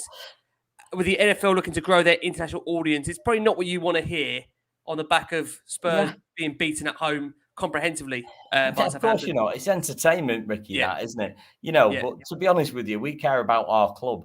And I know a lot of people, a lot of clubs and a lot of groups that would rather have the White Hart Lane back. And I'm not one of them. I'm not. I want the future progression of the club. I want the big stadium. I want the fireworks. But I want the big signings to go with it. I want that attraction. At the end of the day, at the moment, we're not top four, mate. And I'm really sorry for everybody listening to this. The team we have got at the club at the moment are not top four. And we need to wake up to that. Antonio Conte stressed it through the transfer window. Everybody was scared that he was going to walk. Why were they scared he was going to walk? Because he wasn't getting what he wanted. If it doesn't happen for him in the summer, Tottenham have probably rolled the last dice, by the way, the best pair of dice they're probably ever going to hold in their hands that they've ever had with Antonio Conte. So give him what he wants, give us the players. At the moment, not happening. Yeah. Frank, let's come over to you before we go to Rich. This game at the weekend, lots of people were saying this is probably one of the hardest teams to face on the back of what we've just had with Southampton. It's going to be another team that are going to sit in, make life tough for us, have to break them down. And then Wolves do have a pattern of play that many feel that maybe we can't cope with. Do you have the confidence that if you do see those changes that you've suggested, the likes of Bentancur coming in, maybe Dyer, possibility of him being fit, we'll have to wait and see on that team news-wise. Does Spurs have enough to bounce back and show some character here at the weekend, Frank? We need Dyer back, and apparently he's going to be back. This is reading between the lines. Conte said, I think it was 5 days, a couple of days ago. Unfortunately, I don't think Skippy's back yet, is he? I think that was a 10-day to 2-weeker. Yeah, I think he's going to miss out this one. Probably see the Manchester City game. So it means Winks or Højbjerg starting. If Dyer's not fit, I don't know. I mean, as Crack has said, we are a bit Jekyll and Hyde at the moment. There's some good passages of play. There's good stuff that we're doing, but we just shoot ourselves in the foot too many times. And again, tonight was the most optimistic I've been as a fan in a long time going into that stadium. I expected a really good performance and a good result. So I'm back to the old sort of Frank of, I don't know what to expect. I can't tell you what's going to happen. I'd love to see Dyer back because Jimenez is a handful. He's physical. He's good in the air. Yeah. They play some great football. They pass it well. Very similar to us with 3 at the back. And I don't know. I mean, the positive I take from tonight, and this is the most apparent positive for me, is Conte now knows he's given a lot of them players a chance and they've absolutely blown it. And these are the same players that have been given chances by various different managers. Conte will not suffer fools. No. But will that change his mind on the starting 11 from the last 2 games? I actually think it will. I think we will see Bentancur start. I think we will see Dyer start. And I'm hoping that does the business. I don't know. Will he go 3-5-2 against Wolves? Will he pack the midfield? Because Neves and Moutinho, they pass it so quickly and so well. It's going to be hard to get the ball off them. So don't you feel, Frankie? Listen, you've touched upon all of the tactics tonight. Don't you personally feel that 3-5-2 is the way forward now for Tottenham? Possibly, but before, with the 3-5-2 that we had, as going back to what Sammy said, I don't want him back, and I don't rate him as a player anymore. It's nothing personal, but Dele Alli could make the third man runs, or Lo Celso is a bit more attack minded than what we've got at the moment. And where are they now? And where are they now, Frankie? But I'm saying they weren't contributing too much anyway. But I'm saying their style of play. We've not got the option. So the only option now is for him to play your best squad. Yeah. And let it fail or don't play. That's that. And that is. I'm so a midfield three. That's my opinion. A midfield three of Bentancur, Winks, and Højbjerg. I don't think that's creative enough, is it? Really? Well, that makes me feel sick, mate. No. Well, there you go. So I must say, on Skip, Frankie, and you can come back on this. He says, Conte said, I pushed the medical department because we're talking about an important player for Tottenham. So listen, I mean, I get it sounds on that basis that, if there's any chance of him being fit, he'll play him. And I think, again, tonight, that shows just how much we're lacking that quality, doesn't it, in that midfield without him? Yeah, and I agree with Sammy in the sense that we probably should have got another. We should have got Coutinho. Should have got Coutinho because you can play two of them with Coutinho in a 3-5-2. Kulusevski's obviously not ready to start games, so we won't see him. But it's just, again, it's hard at the moment. I think that another change that I personally would go with, because like him or loathe him, he's taken a lot of criticism. But Matt Doherty, could he do any worse than Emerson Royal at the moment? Probably not. No. Would I be tempted to start him? No, I'd start him on Sunday against his old club. Correct. Point to prove. I would start him over Emerson Royal. Emerson Royal does not deserve to start a football match after today's performance. No chance. Let's come on to you, Rich. Listen, you've heard a lot there from Sammy and Frankie in terms of the team. I mean, we know Wolves going into this one. They're going to be without Yerson, Mosquera, Hee Chang Huang, Willy Bolly, Johnny Otto and Matic Sarkic. They're all going to miss the game through respective injuries. I mean, Wolves are coming into this one unbeaten in their last 3 league matches away from home. They've got obviously a crucial game tomorrow against Arsenal. It feels, again, Rich, as it always is, another decisive week in this race for the top 4. When you look at that league table, Wolves are just a couple of points behind us. We play level games with them at the moment. And of course, when we do play them, they'll already have played a game more than us. Just how important is it for you, Rich, that you see some form of a response? Because under Conte, if we look at the league at the moment, what is it? He's played 11 now. He's lost the 2. He's won the other. Won the obviously. So he's obviously lost the 2. You feel tonight, we're going to see now a lot in terms of a reaction. We saw that with Brighton, of course. Chelsea was before an international break. How important is it, Rich, we see a reaction now? Oh, it's massive, Rick. And people are saying, well, tonight Southampton have set the template for Wolves to be able to come and play us and how to play us. But then we've also seen the template from Spurs of how not to play. So it's just about getting those players again to switch on and not do what they've done tonight, because that was just not good enough. So you're going to have players that switch on. Hopefully we can have Dyer back. Hopefully we could get Skip back. And then all of a sudden, that just gives us that little bit more of an edge, a little bit more quality. But, make no mistake, that's a difficult game at the weekend, a very, very difficult game. But there needs to be a reaction and there needs to be a bounce back. But then Wolves are missing some key players as well. So, we've just got to see which Tottenham turns up at the weekend. It's as simple as that. But, going back to what you're saying about with the Super Bowl and bidding for that, I think Tottenham need to be bidding for a Super Bowl at the moment and just get some arse to be able to take, to go at some of these games. Really, it's but Rick, I don't mind us bidding for the Super Bowl. No, I don't mind it. That's a lot of money coming into the club. It's like, and we got told by our illustrious dear leader, Mr. Levy, that all money that's made gets put back into the team. So, if you can see my dog behind now having a jump about. Come say hello. I mean, if you're raising millions and millions of pounds from a game like that, that's the difference to bringing in a player. So I've got no problem with that sort of thing. That Super Bowls and that happening. It can only be good for Spurs if he's true to his word and all that money gets plowed back in. But the here and now is, we've just got to be so much better than we was tonight. So as much as Wolves could watch what Southampton done, we can watch back tomorrow in training and not do what we done last night. So but this is the problem. Like Frank said, I can't tell you which Spurs are going to turn up. We're just Yep. consistently inconsistent, and it's so frustrating. But because we're packed full of players that are consistently inconsistent. Yeah. Simple as that. I want to close the show on 2 questions, just to close the show.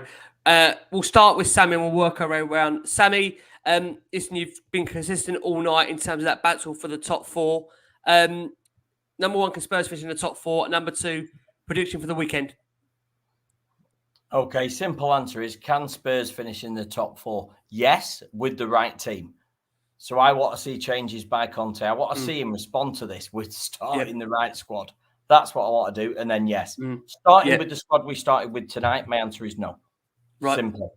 Second question, Ricky, can we do Wolves? Is that the what prediction for Wolves? What do you think for the weekend? prediction from Wolves is 2-1. Spurs or Wolves? Tottenham. Okay. Tottenham, mate. Well, I have to ask you back at a night like tonight. I have to make sure. It doesn't matter how negative I'm feeling. It's for Tottenham, isn't it? But you know what? They need to start well, because Wolves are fast-paced. They're underrated. They are the dark horses, like I said before. And I think we need to start the right squad. So it goes back to your first question. Can we finish in the top 4? Can we beat Wolves? We need to start the right squad. Start the squad you did tonight against Southampton. Wolves, in my opinion, are better than Southampton. So if you start that squad tonight, we're not winning it. We're not winning it. So I want to see changes, and we can beat them 2-1. I want to see Antonio Conte. I want to see a response from him. He is, I do back him, Ricky. I'm so annoyed. Sorry, mate, tonight on this show. Listen, we're all frustrated. I really am, but I'm so pissed off. I've got to say, listen, we're lucky. We have a huge amount of listeners and viewers. There's nothing worse than getting beat like that and having to come do a podcast about it. So again, I'm just so pissed off, mate. I'm so sorry, but no, don't be silly. What I want to do is I want to see the manager that I love and I back, and I think is the best thing to happen to Tottenham in a century. I really do. Totally agree. Right, I really do. I want to see him make that change to prove to us that he's looked at him and gone, "I'm sorry, no more of that." If we do that, we're flying. If we don't, and we see that starting lineup for tonight, I'm going to think it's an absolute. I'm going to be thinking it's Groundhog Day. I'll be necking back the whiskies, and I'll be game over. See you later. Honestly, so that's my opinion. Appreciate it, Sammy. Listen, I know it's never easy. Thank you so much, Frankie. Let's come over to you. I just worry, Frank. And you're going to be on this show. I mean, all you boys will be on the show again lots this season. Are we again for one of those rides where it's going to be topsy-turvy, inconsistent every single week? I mean, Frankie, for you, can we finish in the top 4? And what do you think we're going to see at the weekend result-wise? Well, I think it will be like that from now until the rest of the season. You'll see Manchester United, Arsenal, West Ham and Spurs drop points. We've got 2 massive home games against Arsenal and West Ham to come, which are both must-wins. There is a possibility to finish 4th. Echoing what Sammy said, I'd like to see some changes in the starting 11. I don't think that 11 works that started tonight. It's just obvious, particularly that midfield and the back 3. And predictions for Sunday, we very seldom lose back-to-back home games anyway, even under, in our sort of recent history, we've been pretty poor under Jose and Nuno. So I can't see a loss, but I don't know. Wolves are a good side. I can't give you a prediction for Sunday because, like Cracker said, like I've said, you don't know what Spurs you're going to get. I expect to see a reaction. I hope there's a win, but I just don't know. I don't know, Rick. I can't answer your question because all of the optimism that I've been feeling recently has been undone tonight, to be honest with you. And it's not me being reactionary or emotional. No, I know. You just how can you predict a Spurs result with this set of players and tried and tested, as Cracker said, will be inconsistently consistent. So, there's top 4 still a possibility. It's still there, possibly. And on Sunday, I'm hoping for a win. But if we do win, I'll give you my prediction. It won't be an easy win. It will be a difficult game that will just about come through, like most of our games, to be honest with you. It won't be pleasing on the eye game, will it, Frank? Let's be honest about it. It's not going to be a game you're going to sit there and fall and enjoy it. We're not going to dominate the ball against Wolves, are we? Let's be totally honest. Are we going to do that against a team that's so good with the ball? So, our joy is going to be more of the same counter-attacks. I'm hoping Bentancur again starts because for me he's key. If we want to get any kind of control in this game against Wolves with how they keep the ball, he has to start. Yeah. Cracks, let's come over to you to close it. I mean, that same questions to you really there. I mean, do you think top 4 is achievable? And finally, again, Wolves the weekend. Thoughts on that, Rich? Top 4 is achievable, but it's all, can we be less crap than those around us, or would they be more crap than us? So it won't be, I can't see with this current squad and definitely this current team that we'll do it via us being good enough, and playing well. I think it's more down to we've been crap, but Arsenal and Man U have been even crappier. So it would just be, it's almost like a race to the bottom, isn't it, really? And do we just float to the bottom of that crap pile, less slower than the others, and end up at the top of the crap pile? That's how it seems. It's like, it's not a top 4 race of those at the best. It's the least worst, and there's a difference there. So you've obviously got to take into account what other teams do within that. We've got it in our locker to put together a run when we are firing. If we can get that spine of that team I spoke about up and running, then we have got a chance. Yeah, we can't forget we were Sunday, 9 unbeaten. We were unbeaten in 9 under him in the Premier League before Chelsea defeat. We can't forget that. As low as we're feeling tonight. And again, I know it's not ever easy to come and do a show like this, and I know we're all waiting for the end of it. It's never easy. So, but there's still a chance, Rich. There's always a chance, isn't there? It's whether we can, like you said, maintain some form of consistency, and those other teams struggle like they've struggled so far. Yeah, and taking advantage, and that is the problem, is that taking advantage and pressing home when you get that chance to. So Sunday, well, look, I'm coming 2,000 miles from Africa to watch us Sunday, so I'm really hoping for a win. Can I go 1-1 draw then, please, Rick? 1-1 draw, granted, sir. You may. Well, 1-1 draw, and I'll stock up on the Marmite to bring back home. But I'm not putting it in my chili con carne, let me assure you. Make sure you drop some of those chocolate squares off to Hotspur Way as you're going there as well, Rich. Passing by, just drop them off through the plane, for God's sake. Do us a favour. My God, I tell you, this club, it can kill you. Guys, never easy to record. So I have to say, Sammy, thank you so much, mate. Always appreciate the opinions. Always honest. Always a little bit controversial. That's why we love you. Sam, thank you so much as always. Looking to having you back on during the season. Cheers, Ricky. Thanks, boys. Pleasure, mate. Thank you so much. Frankie, thank you so much. Frankie was at that stadium an hour and a half ago. Look, he's even dried now since he's come back in that seat. I've dried. I've made it back. I love, obviously, always coming on to talk Spurs. It's just very disappointing when you put in a shift like tonight. So great to be back on, and hopefully we're onwards and upwards from tonight, because it can't get much worse than that first half. No, better times hopefully ahead. And Rich, looking forward, mate, to having you over here with us very, very soon. Fingers crossed. Safe travels.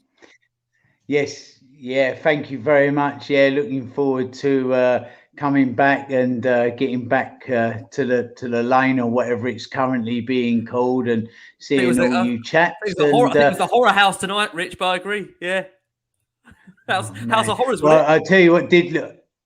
I tell you what did look awful was Frankie absolutely soaked to the bone, and I'm not looking forward to that weather, let me assure you. So, but no, other than that, looking forward to being back there and seeing everyone.